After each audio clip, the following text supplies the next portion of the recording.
Welcome back to Most Amazing Top 10. Here are the top 10 classified government documents leaked by Elon Musk. Starting off in our number 10 spot, we have Pyjama Jammy Jam. Before Elon Musk officially took over Twitter, there was a whole pile of back and forth on whether or not it was actually gonna happen. At one point, Elon actually backed out of the deal due to disagreement over bots on social media, and at one point, Twitter began suing him for performance. During the lawsuit, court documents were leaked, and one of the documents consisted of a text conversation between none other than Elon Musk and polarizing character himself, Joe Rogan. In this exchange, Joe asks Elon, quote, "Are you going to liberate Twitter from the censorship-happy mob?"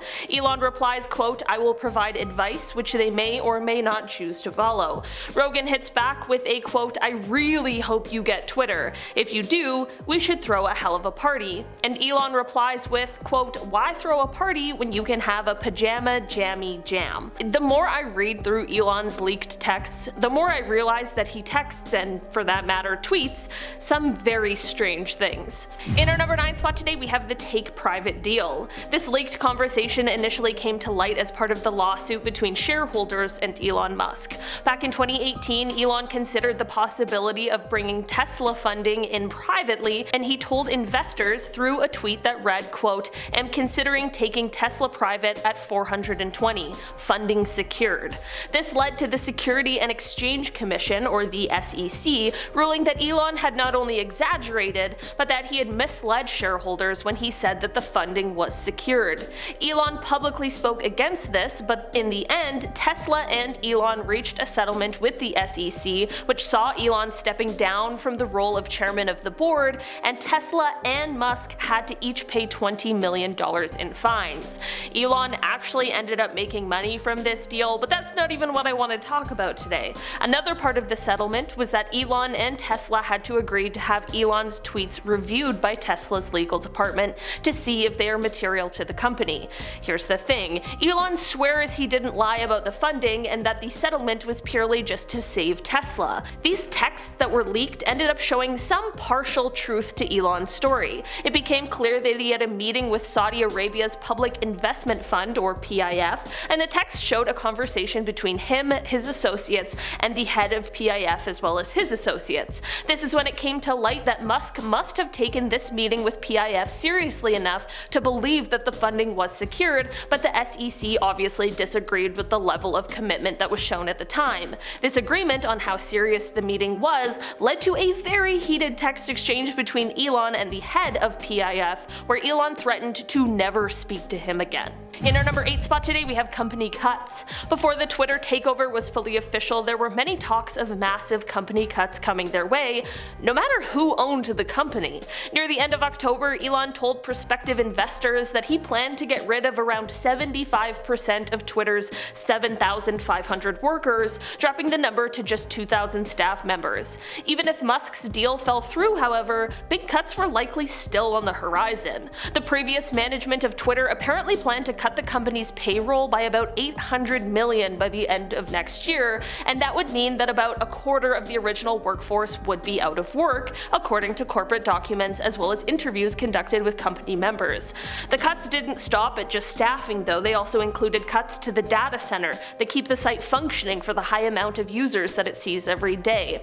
These kinds of cuts help give us insight into why Musk was even able to buy the company in the first place. Only time will tell what the impact the cuts Elon has implemented will have, as well as what the ripple effects of that will be. In our number 7 spot today, we have a hacker's ransom. Back in 2020, there was a very serious breach at Tesla and SpaceX as one of their suppliers were hacked and had important documents leaked online. The supplier was called Visser Precision, and at the time of the incident, they confirmed that the company data has been stolen in a criminal cybersecurity incident. Security experts would later confirm that something called doppelpaymer ransomware was responsible for the hack, and that doppelpaymers demands a ransom in exchange for the stolen information.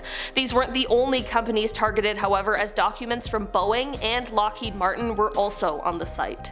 In our number 6 spot today, we have pay to tweet. Since the Twitter takeover, it's become abundantly clear that Elon has some pretty controversial ideas for the app. In a series of texts, however, possibly one of the worst ideas he had for the social media was revealed. As a part of the Elon versus Twitter suit, it was shown that Elon had sent a text reading, quote, "I have an idea for a blockchain social media system that does both payments and short text messages / links like Twitter.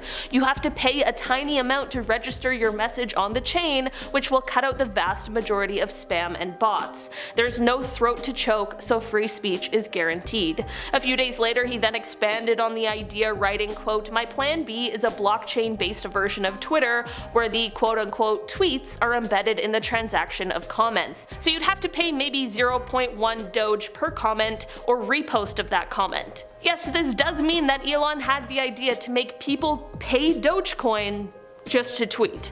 Honestly, Twitter would have disappeared faster than Vine did if he followed through on this wild idea, but thankfully Musk himself realized that at this point in time, blockchain Twitter probably isn't the most feasible idea. And this is coming from someone who wants to colonize Mars. So. In our number 5 spot today, we have Left on Red. Jason Calacanis is an angel investor, and it was revealed that in April he slid into Elon's DMs with quite a bold proposal. When the news broke that Elon was going to buy Twitter, Jason sent a message to Elon joking that he should raise his offer to 54.21, quote, "the perfect counter." He went on to write, quote, "You could easily clean up bots and spam and make the service viable for many more users. Removing bots and spam is a lot less complicated than what the Tesla self-driving team is doing." He also wrote, quote, "And why should blue checkmarks be limited to the elite, press, and celebrities? How is that democratic?" Oh, Jason, if you could only see the $8 revolt that is happening now. Jason apparently continued on with his advice to Elon about cutting the workforce. He wrote, quote, "Sharpen your blades, boys. 2-day-a-week office requirement equals 20% voluntary departures." He kept going and even suggested that Twitter hire Mr. Beast to make original content for the platform. Both Elon and Jason agreed that Twitter Blue should be entirely revamped, and this is about when Elon asked Jason if he wanted to be a strategic advisor should his Twitter deal pan out, which we of course now know that it did. Jason replied with, quote, "Board member, advisor, whatever. You have my sword." He continued, quote, "Put me in the game, coach. Twitter CEO is my dream job." In our number 4 spot today, we have the boss's boss. As per court documents, it came to light that Elon had a conversation with former Twitter CEO Parag Agrawal. He was fired from this position upon Elon's Twitter takeover, but the conversation I want to talk about today took place back in April. During this text exchange, Elon explained to the former CEO that he doesn't think that he himself should be the boss of anyone. Strange for a man who is the CEO of multiple companies to say, for sure. The text said, quote, "Frankly, I hate doing management stuff." He continued on to write, quote, "I kinda don't think I should be the boss of anyone, but I love helping solve technical / product design problems." It's not necessarily like a groundbreaking text message, but it is super strange to hear someone who is the boss of many people admit to something like this. In our number 3 spot today, we have the new social network. This is a text combo that feels like it could have come straight out of an episode of Silicon Valley or something like that. This conversation took place between the time that Elon announced he was going to try and buy Twitter and when he decided to back out of the deal, and the conversation is between himself and one of the co-founders of Twitter, Jack Dorsey. Jack explained to Elon that he thinks the best move for Elon would be to make a move similar to Donald Trump and start his own social network. He explained that a new platform is needed and it can't be a company, and this is actually one of the reasons why he left his job at Twitter. Elon inquired more into this, asking Jack what this platform would look like. Jack explained that he thinks it should be, quote, "open source but encrypted, not unlike the Signal messaging app, and he believes it should run ads." Jack really dropped the bombshell though when he sent a message that read, quote, "Twitter started as a protocol." He continued on to say, quote, "It should have never been a company. That was the original sin."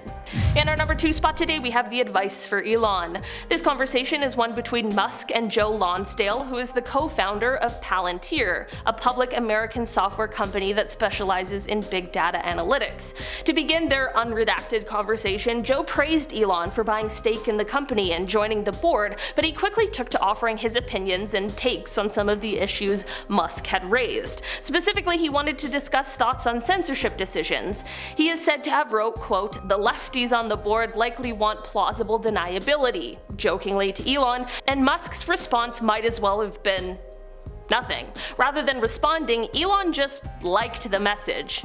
One double tap away from the dreaded left on red.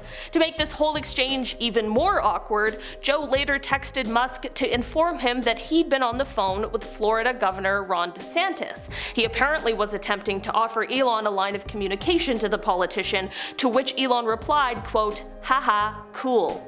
As a millennial, I would be personally offended if that was the only response I got. The secondhand embarrassment is just too much. In our number 1 spot today, we have The Interviewer. Gayle King is an American TV personality and the broadcast journalist of CBS News, and it was revealed that she reached out to Elon Musk in search of an interview.